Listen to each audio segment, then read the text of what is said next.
بخاری مسلم میں مشکات میں حدیث ہے، حضرت عائشہ صدیقہ رضی اللہ تعالیٰ عنہ ام المومنین فرماتی ہیں حضور نے وصال سے کچھ دن پہلے حضرت فاطمہ کو بلایا اور فرماتی ہیں قربان جاؤں حضرت فاطمہ چلتی بھی اس طرح تھی جو حضور کا طریقہ تھا، بولنا بھی اسی طرح کا تھا جو نبی پاک کا بولنا تھا، رفتار میں گفتار میں حضور کے مشابہ۔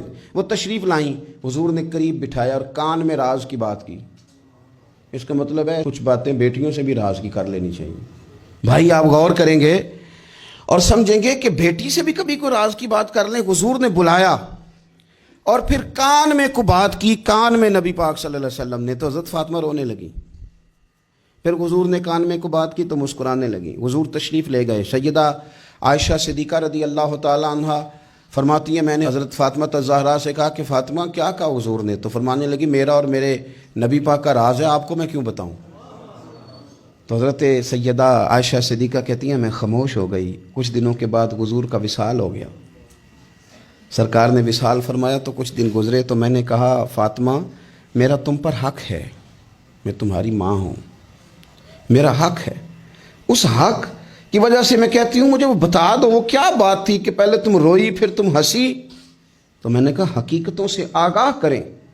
نبی پاک صلی اللہ علیہ وسلم کی شہزادی فرمانے لگیں اماں جی حضور نے میرے کان میں کہا تھا کہ فاطمہ ہر رمضان میں جبریل امین ایک قرآن پاک مجھے سناتے تھے، ایک میں انہیں سناتا تھا، اس سال جبریل نے 2 سنائے ہیں۔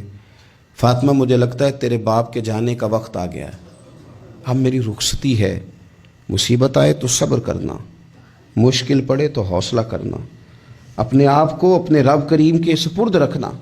کہتی ہیں جب یہ بات حضور نے بیان کی تو میں رو پڑی، اور پھر نبی پاک نے میرے کان میں کہا فاطمہ میرے بعد جو سب سے پہلے مجھے آ کے ملے گی نا وہ تم ہی ہو، اور یہ بھی یاد رکھنا تم جنتی عورتوں کی سردار ہو۔ فرماتی ہیں یہ بات سنی تو میں مسکرا دی۔ 6 ماہ گزرے حصول کے بعد تو سیدہ فاطمہ کا وصال ہو گیا، صرف 6 ماہ، پورا سال نہیں، 6 ماہ گزرے۔